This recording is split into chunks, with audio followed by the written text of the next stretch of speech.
vídeo de hoje nós falaremos acerca dos hebreus. O povo hebreu, ele está associado à tradição cristã. Por quê? A principal fonte de história dos hebreus é o Antigo Testamento da Bíblia Sagrada. O Antigo Testamento ele conta as principais histórias ligadas ao universo desta importante civilização que destacou-se dentre as demais por conta do seu monoteísmo. A Palestina, para os hebreus, ela era um presente dado por Deus ao primeiro patriarca do povo hebreu, Abraão. E eles chamavam a Palestina de Canaã. Canaã, terra onde há leite e mel. Hoje, esse território corresponde ao atual estado de Israel, tal como pedaços da Síria e da Jordânia. Durante o período da dominação Hicsa sobre o Egito, os hebreus migraram para o território egípcio em busca de alimentos e boas pastagens. Porém, logo depois, com a reconquista do Egito por parte dos egípcios, ocorreu a escravização do povo hebreu. Só que daí surge a figura de Moisés. Moisés ele é responsável por liderar a fuga de milhares de hebreus do Egito.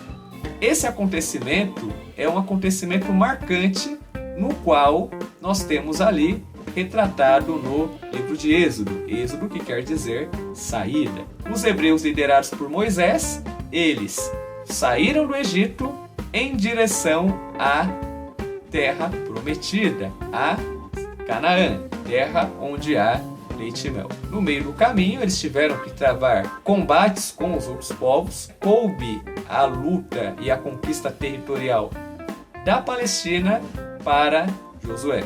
Josué ele inaugura um período dentro da história dos hebreus como o período dos juízes. Os juízes eles eram importantes autoridades civis, militares e religiosas, responsáveis por manter o povo unido dentro da sua fé em Yahvé e principalmente preparados para o combate. O último juiz foi o profeta Samuel. Por volta de 1010 a.C., Saul ele torna-se o rei e durante o governo de Saul existiam fortes embates com os fenícios. Só que lá na Bíblia os fenícios eles são chamados de filisteus. Saul ele é sucedido por Davi, ele obtém grandes vitórias sobre os filisteus, sobre os fenícios, e ele ocupa grandes parcelas territoriais da Palestina, que faz de Jerusalém a capital do seu território.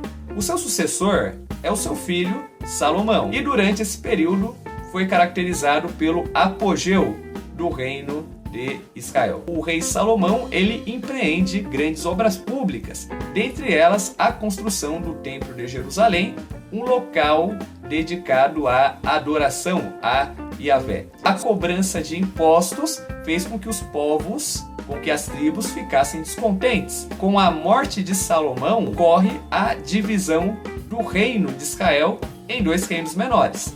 O reino de Israel, o reino do norte, com capital em Samaria, e o reino de Judá, com capital na cidade de Jerusalém. O reino de Israel ele foi dominado pelos assírios no ano de 722 a.C. e o reino de Israel foi dominado pelos caldeus, liderados por Nabucodonosor, no ano de 586 a.C.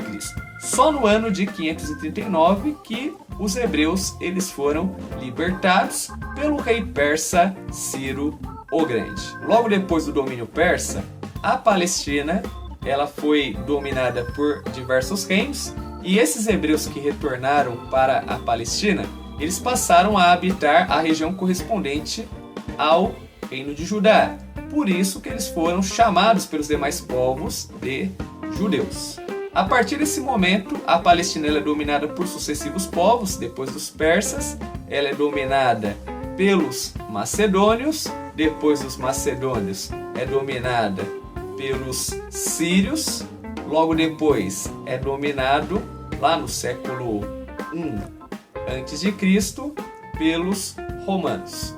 E com isso, nós temos ali a dominação romana sobre o território, e essa dominação romana ela acabou provocando inúmeros atritos entre os hebreus e o Império Romano. Os hebreus organizaram uma série de revoltas contra o domínio romano, e a última das revoltas foi no ano de 145 d.C., quando ocorreu a chamada diáspora, a dispersão do povo hebreu, do povo judeu, por diversas regiões do Império Romano. O retorno dos judeus à Palestina se deu apenas em 1948, com a fundação do Estado de Israel. A economia do reino hebreu era baseada no comércio, na agricultura e na pecuária. Nos aspectos religiosos, conforme já mencionado na introdução da nossa aula, os hebreus eles eram monoteístas, eles adoravam um Deus só, e esse Deus ele era conhecido como o nome de Yahvé. Outro ponto que nós temos também é justamente a ideia dos profetas, que eram homens e mulheres intermediários entre Deus e os homens. Essa era a base da estrutura. Fora isso, a principal fonte de lei eram os 10 mandamentos, seguido pelo conjunto formado pelos 5 livros escritos por Moisés: Gênesis, Êxodo, Levítico, Números e Deuteronômio, conhecidos como o Pentateuco. O Pentateuco é conhecido pelos hebreus como Torá. Pessoal, por aqui eu finalizo essa aula. Eu espero que vocês tenham gostado do vídeo e até o próximo episódio.